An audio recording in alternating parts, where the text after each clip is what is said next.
Good morning, ninth class. How are you, children? I hope you all will be fine. And in the last lecture, I was explaining to all of you the chapter 4, and so today we will discuss about the chapter 5. And chapter 5 is a very small chapter. You have to study in this view some postulates and axioms. इस chapter में बच्चों आपको कुछ exams समझना है और कुछ postulates समझना है। और ये एग्जाम्स और पोस्टुलेट्स को आपको कॉपी में नोट भी करना है और आप उसे नोट करके उसको समझेंगे। ठीक है, आप समझेंगे कि ये एग्जाम्स और पोस्टुलेट्स होते क्या हैं। एक साइंटिस्ट थे यूक्लिड एक साइंटिस्ट थे। उन्होंने क्या किया था, उन्होंने कुछ अपने एग्जाम्स प्रेजेंट किए थे और निरपुट उनके 7 एग्जाम्स हैं। तो ये जो इनके जो 7 एग्जाम्स हैं, इसको हम लोग क्या करते हैं, पूरी अलजेब्रा में यानी पूरी मैथ्स में डेली लाइफ मतलब हमेशा इसको हम लोग क्या करते हैं, यूज़ करते हैं। और ये जो हमारा पोस्टुलेट्स हैं, ये कुल टोटल ऑफ 5 पोस्टुलेट्स हैं। तो इनको हम लोग क्या करते हैं, ये जो पोस्टुलेट्स हैं इसी को हमें क्या करना है, समझना है। इनके 5 पोस्टुलेट्स हैं और पोस्टुलेट्स कितने हैं बेटा, 5 पोस्टुलेट्स हैं और एग्जाम्स कितने हैं, 7। इसी 5 पोस्टुलेट्स और 7 एग्जाम्स को आप आज समझेंगे और कॉपी में नोट करेंगे।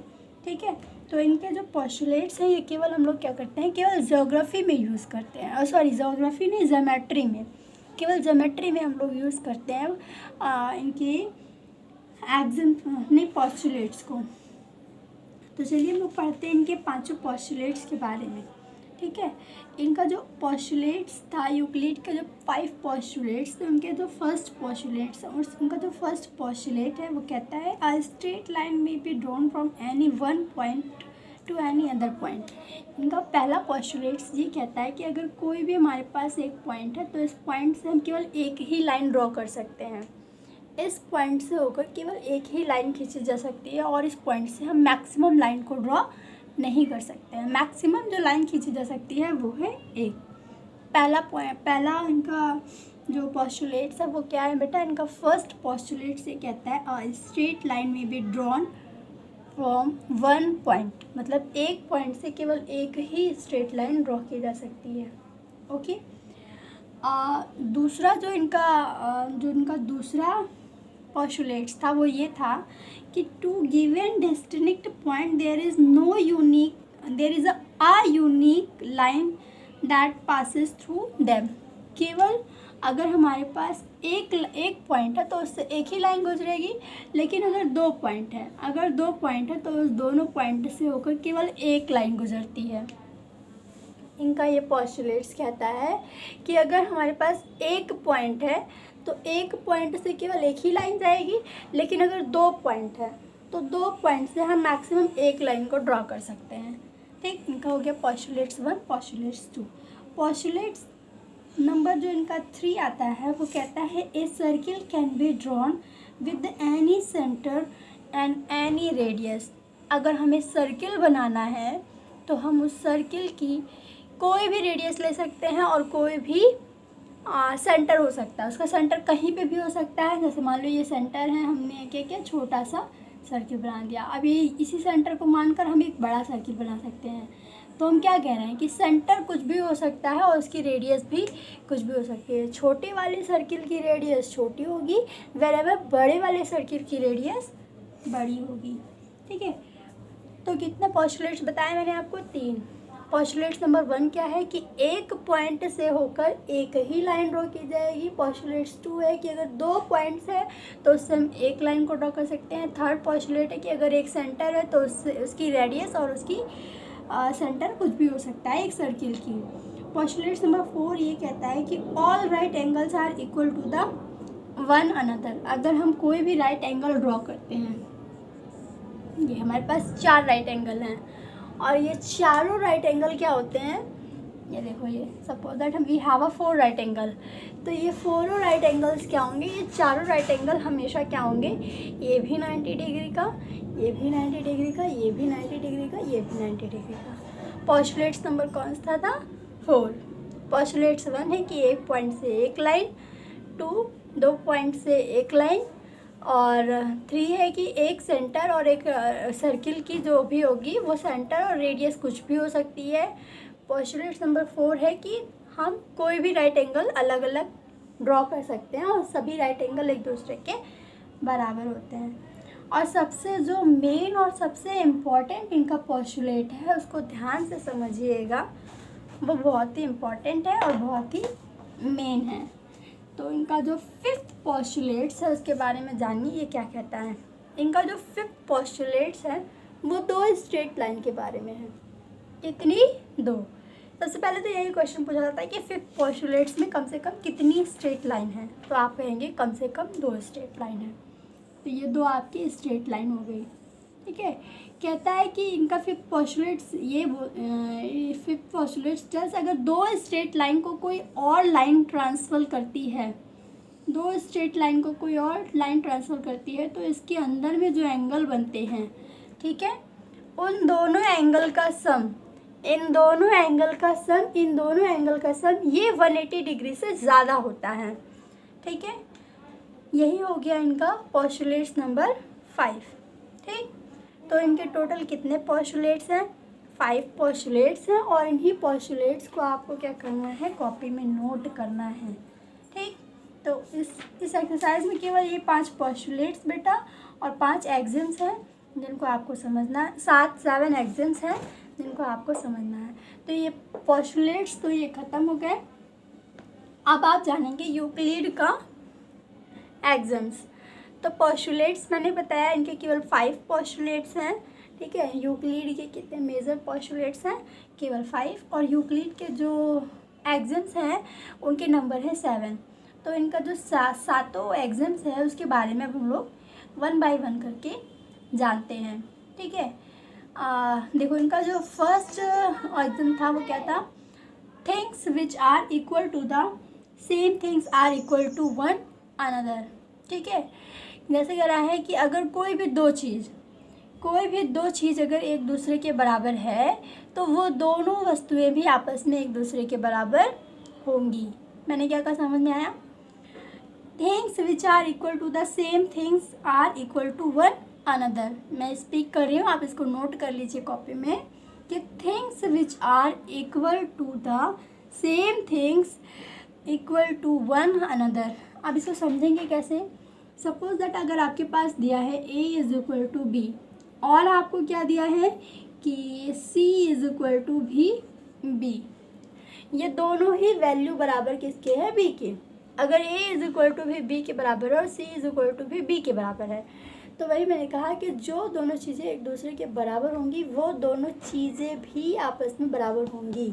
इसका मतलब कि अगर a बराबर b के है और c इज इक्वल टू भी b के है तो ऑलवेज आप कह सकते हो कि a is equal to c is equal to b।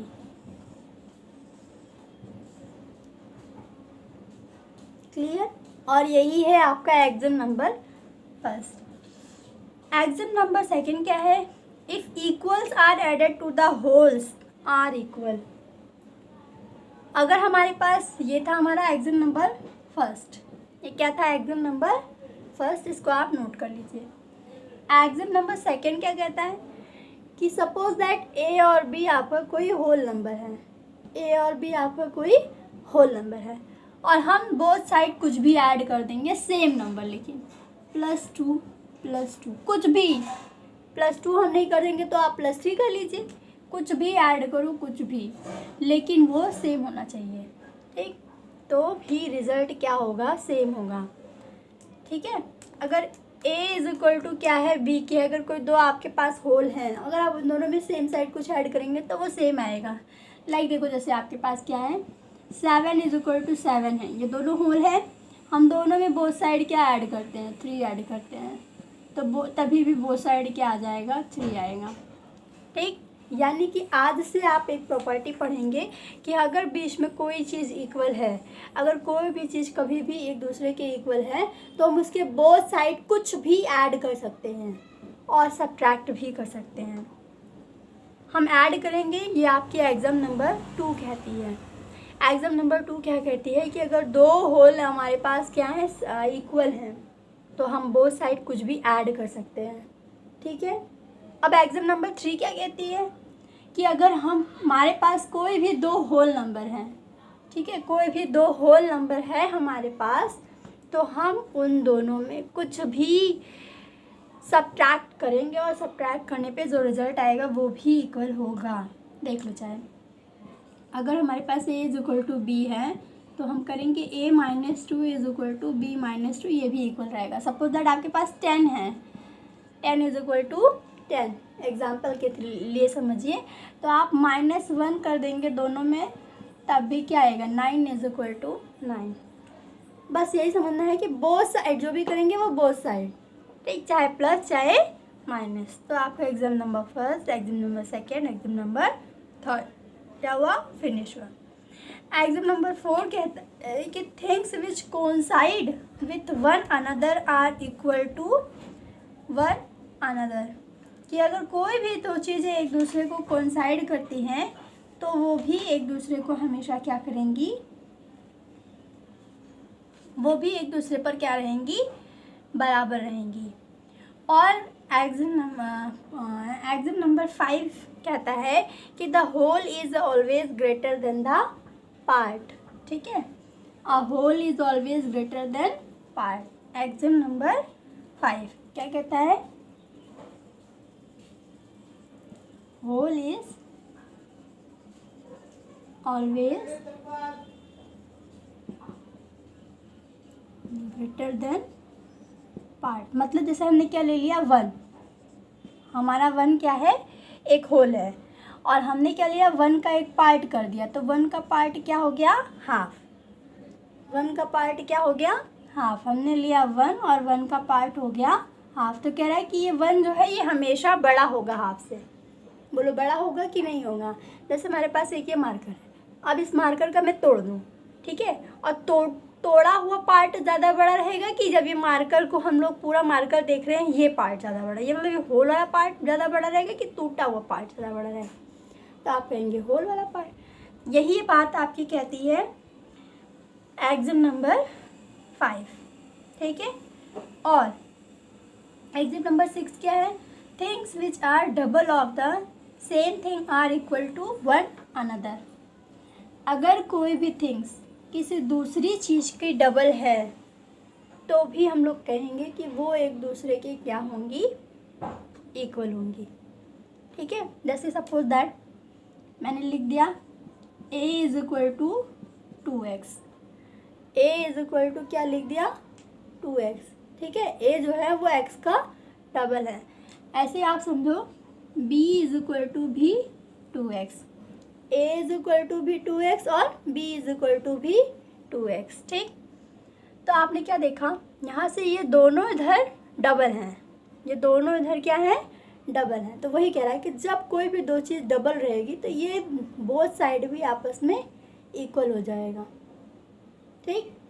यानी कि if a is equal to 2x and b is equal to 2x, तो आप कह सकते हो कि a is equal to b is equal to 2x in this, no doubt.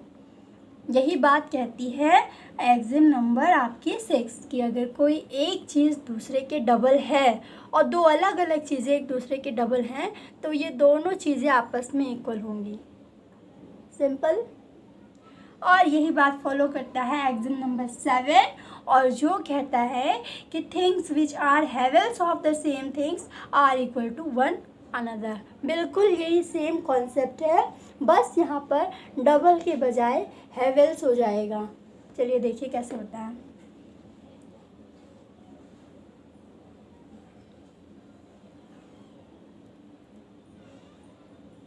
हाँ, तो क्या बताया हमने कि things which are halves of the same things. तो हैवेल्स ना यानी ए का हैवेल्स, अगर कोई भी चीज़ ए का हैवेल्स है ना, अगर ये दोनों एक दूसरे के क्या हैं, हैवेल्स हैं, तो भी ये दोनों एक दूसरे के क्या हो जाएंगी, इक्वल, ठीक है। अगर a is equal to halves है, b इज इक्वल टू भी हैवेल्स है, तो a और b इस कंडीशन में क्या रहेंगे, इक्वल। यानी कि a is equal to b is equal to x/2, दोनों ही x/2 के इक्वल हो जाएंगे। क्लियर? तो आपको क्या करना है, ये पांचों पोस्टुलेट्स और ये पांचों एग्जाम्स कॉपी में नोट करना है। और इस एक्सरसाइज में कुछ समझाने जैसा है नहीं, और आपको क्या करना है, ये एक्सरसाइज कॉपी में कंप्लीट करना है। ठीक, पांचों एग्जाम्स आपसे पूछे जाएंगे। और आपके लिए बहुत ही हैप्पीनेस वाली बात है कि स्कूल ओपन हो रहा है, तो हम लोग चैप्टर 6 और 7 बाकी के आगे के और सभी चैप्टर जो हैं वो हम स्कूल में कंटिन्यू करेंगे। ठीक है, तो आप चैप्टर 5 तक कॉपी में पूरा करके रखिएगा। और डाउट होता है तो डाउट क्लास अटेंड करिएगा। ओके, ठीक है क्लास, तो have a good day to all of you, and if you have any doubts then you can ask to me.